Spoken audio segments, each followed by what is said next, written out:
बोली श्री सच्चिदानंद भगवान की जय। भक्तों, आज भाद्रपद मास के शुक्ल पक्ष की एकादशी, जिसे हम परिवर्तनी एकादशी, पद्मा एकादशी या वामन एकादशी के नाम से भी जानते हैं। आइए मैं आपको इस वामन एकादशी के महात्म को, इसकी कथा को श्रवण कराता हूं। आप सभी लोग ध्यान पूर्वक को सुने। बोले श्री लक्ष्मी नारायण भगवान की जय।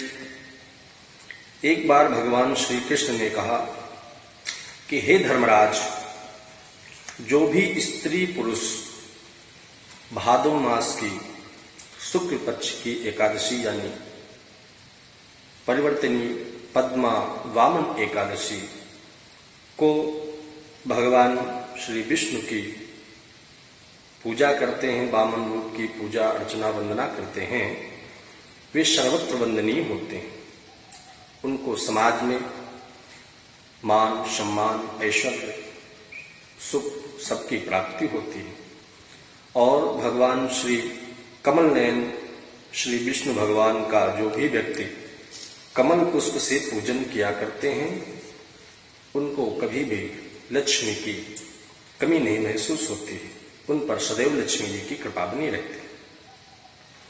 भाद्रपद शुक्ल एकादशी को व्रत पूजन और रात्रि जागरण करने से, विधि पूर्वक कथा को श्रवण करने से त्रिदेव अर्थात ब्रह्मा विष्णु महेश सहित तीनों देवताओं का तीनों लोकों में पूजन का पुण्य फल प्राप्त होता है। अर्थात सभी को इस परिवर्तनी पद्मा और वामन एकादशी का व्रत अवश्य रखना चाहिए। पौराणिक कथा के अनुसार इस एकादशी को शेषनाग की सैया पर लेटे विष्णु भगवान 4 मास के शयन के मध्य करवट लेते हैं। इसीलिए यह परिवर्तनी एकादशी भी कहलाती है। और भगवान श्री कृष्ण के वचन सुन करके युधिष्ठिर ने जिज्ञासा प्रकट करते हुए प्रश्न किया कि हे मधुसूदन, संपूर्ण सृष्टि का संचालन करने वाले भगवान विष्णु किस प्रकार सोते और किस प्रकार से करवट लेते हैं? किस तरह राजा बलि को वचन में बांधा और वामन रूप धारण कर क्या क्या लीलाएं की? हरिशयनी एकादशी के बाद विष्णु भक्त का क्या कर्तव्य होता है? ये सब भी आप में विस्तार पूर्वक बताएं। तब भगवान श्री कृष्ण ने कहा कि हे युधिष्ठिर, मैं इस वृत्तांत को तुम्हें सुनाता हूं। एक बार त्रेता युग में बलि नामक एक राक्षस हुआ था।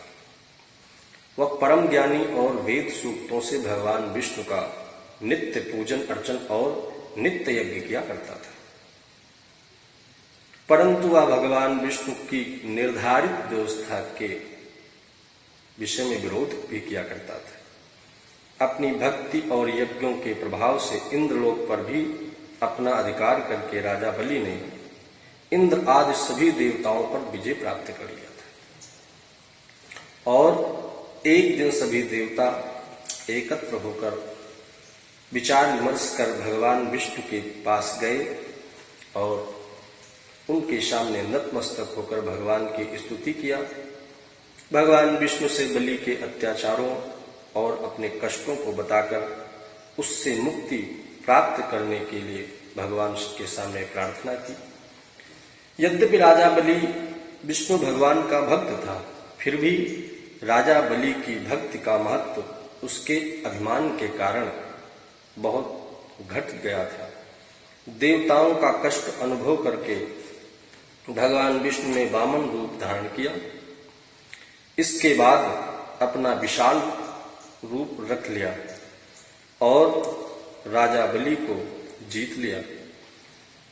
राजा युधिष्ठिर ने प्रश्न किया कि हे जनार्दन, भगवान विष्णु ने वामन रूप धारण किया और उस महाबली दैत्य को किस प्रकार जीता? ये सब कथा भी हमें विस्तार से सुनाए। तब श्री कृष्ण कहने लगे कि वामन रूपधारी ब्रह्मचारी बालक के रूप में भगवान विष्णु महादानी राजा बलि की राजसभा में गए और 3 पग भूमि की याचना किया, अर्थात 3 पग भूमि का दान मांगा। महादानी होने का अभिमान रखने वाले राजा बलि ने इस याचना को तुच्छ मानकर 3 पग भूमि का संकल्प कर दिया।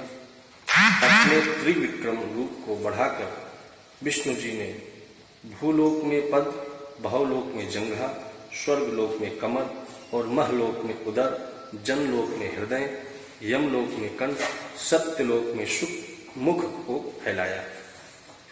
मस्तक सबसे ऊपर था।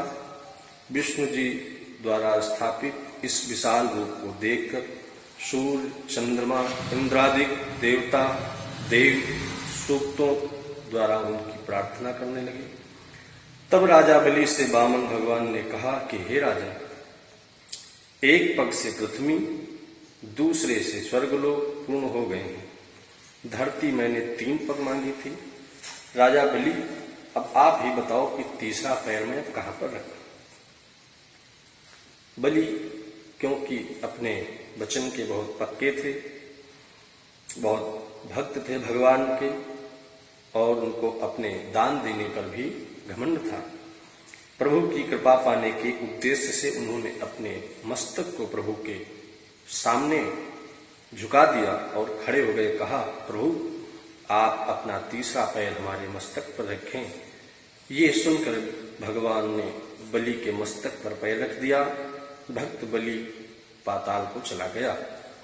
फिर भक्त बलि की विनती और नम्रता को देखकर भगवान विष्णु ने वरदान देकर कहा कि बलि, मैं सदैव तुम्हारे निकट ही पाताल लोक में ही रहूंगा।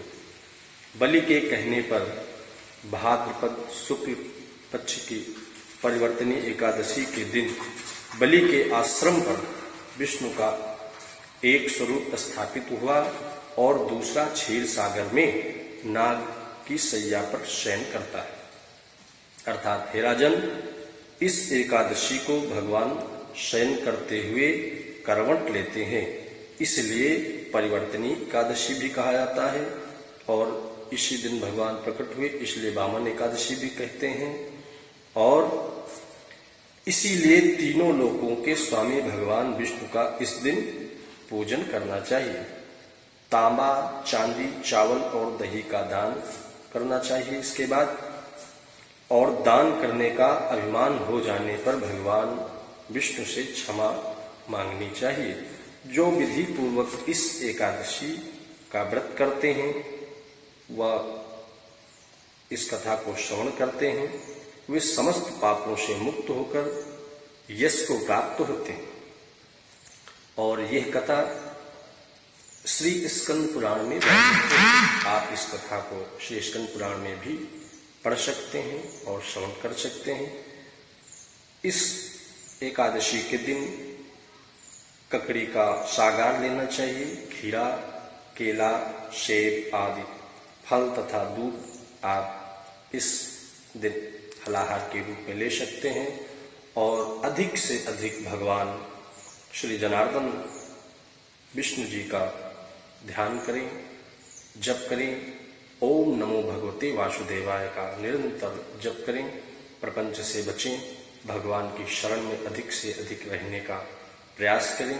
यही मेरी आप सभी को प्रार्थना है, मंगल कामना है, शुभकामना है। भगवान की आप पर सदैव कृपा बनी रहे। बोलिए सच्चिदानंद भगवान की जय। लक्ष्मी नारायण भगवान